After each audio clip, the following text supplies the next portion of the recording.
What's going on, guys? Welcome back to the channel. If this is your first time watching, thank you so much for tuning in, checking out the channel, and seeing what's going on here. For those of you who have been part of the channel for a while now, thank you for your love and support, guys. Really appreciate it. You guys are the ones that are keeping this going and motivating me to get this stuff going. So, with that said, I know I've been like slacking on these videos, but I've been recording like crazy. I just haven't had a chance to upload them. So sorry for the delay on these videos, but they're coming though. They're coming. I'm actually in Las Vegas right now for work. I'm in my hotel room, as you can see behind me there. But let me put this around here so you can see. That's my my view from the hotel room here. Very, very cool. Got some awesome views of the mountains back there, like way in the background. But this is beautiful though. It's beautiful. Really liking this out here. So I'm recording with my phone. I haven't done that since like one of the first couple of videos on YouTube, but I'm used to doing the GoPro and all that stuff now. So all right, so I had a lot of people ask, how much do you have invested in Malibu? How much did this cost? How much did that cost? So I'm just going to jump into it, cover all this stuff with you guys. Now, these are just basic flat rates or like prices so far, kind of bundled for RJ Tickler, Black Magic, Hoppos, the guy that I got the chrome parts from. And this isn't like everything on the car. Like this isn't like the total price of the end price. I'd say we're about 70% of the way through the build of the Malibu. So still got a little bit of ways to go. But yeah, this is what we got so far. So, and a lot of people are laughing because I put on the heads up that I was going to cover prices, like the actual prices, not the prices I told my wife. So I'm sure a lot of you can relate to telling your significant other that you spent X amount of dollars on something and it really costed like twice that or more. So yeah, so we've gotten to know each other pretty well.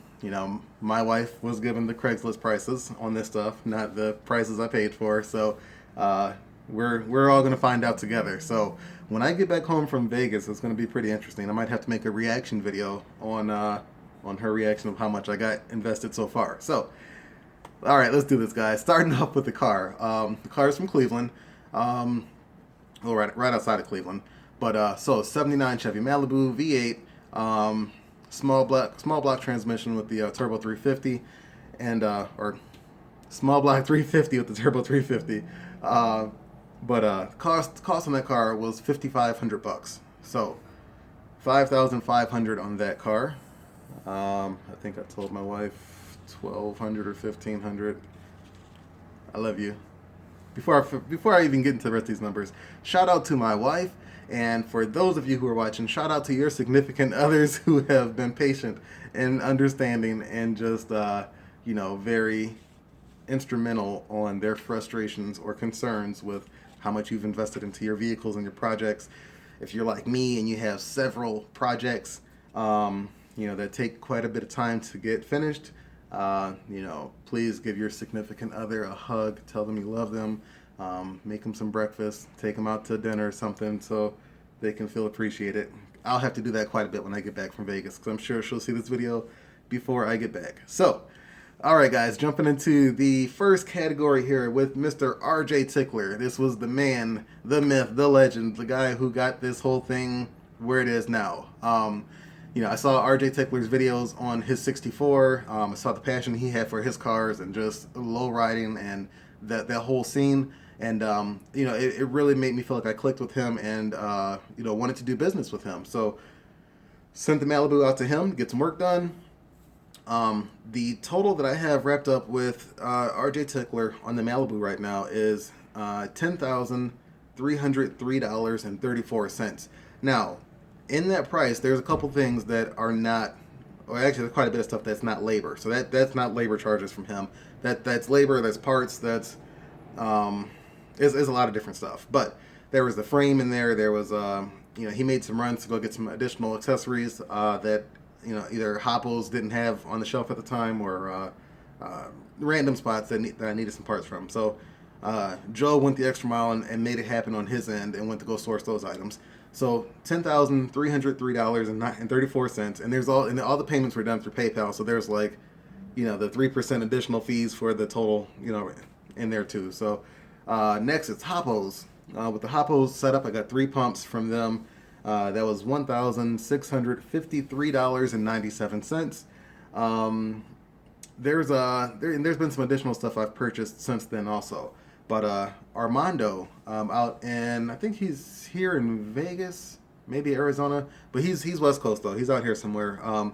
So I had $3,303.70 in chrome. So that was control arms, that was the pan for the gas tank, the transmission cross member, the steering, the gearbox for the steering, pretty much all the chrome under the car except for those trailing arms on the rear end. Those are from Blackmagic. And then we get to Blackmagic hydraulics. So there was a total of $2,179 with Blackmagic. That was on that suspension setup in the rear for the chrome, and then all the upgraded options for super pivot and all that stuff. There's the slip yoke, the power balls, the cylinders. Yeah, it was quite a bit of stuff for that from them. So total on this stuff here, minus the cost of the car, is $17,440. With the price of the car, we're at $22,940.01. Like I said, there's still some more, and I'm sure there's some stuff I forgot, but I'm kind of doing this on the go. Just loaded up on my laptop some invoices and stuff, just added some stuff up real quick, so I'm sure there's some stuff I overlooked. But when I get back from Vegas, I'll do a more detailed video going underneath the car and showing everything, the parts, and really like focusing on specific stuff and getting a good breakdown for you guys on that. So like I said, we're like 70% of the way through the build. I still got the interior to do, still got to do stuff under the hood. So once that's done, I'll probably replace the top also on that car, that vinyl top. So we're getting there. The Malibu, I can't really say I'll have that car long term. There's a real strong focus and interest on the Impalas right now. So I will be, and I mean for me, a strong focus and interest for me on my Impalas. So if you don't know, I have the convertible Super Sport 63 Impala, and I also have a hardtop 63 Impala. But I can tell you, the Malibu is going to be just nothing compared to what I got planned for the Impala. So eventually there's going to be no room for any additional cars right now. And honestly, there's no room for cars right now. I got stuff in storage. I got stuff at my house in Indiana, and I got stuff at my house in Ohio. So something's got to go. Something's got to go, and it might be the Malibu. I don't know. We'll see. But yeah, the Impalas are going to be started on this winter, and we're going to hit those hard. We're going to hit those real hard. So stay tuned for those. Going to get some more stuff in on the Malibu when I get back. But all right, guys, I got to get back. Jump in the shower, get ready to hit the strip, and get ready to meet up with some coworkers. So you guys, thank you so much for watching. I hope you have an awesome weekend. And well, it's Sunday, but I hope you had an awesome weekend, and I hope you have a great Monday.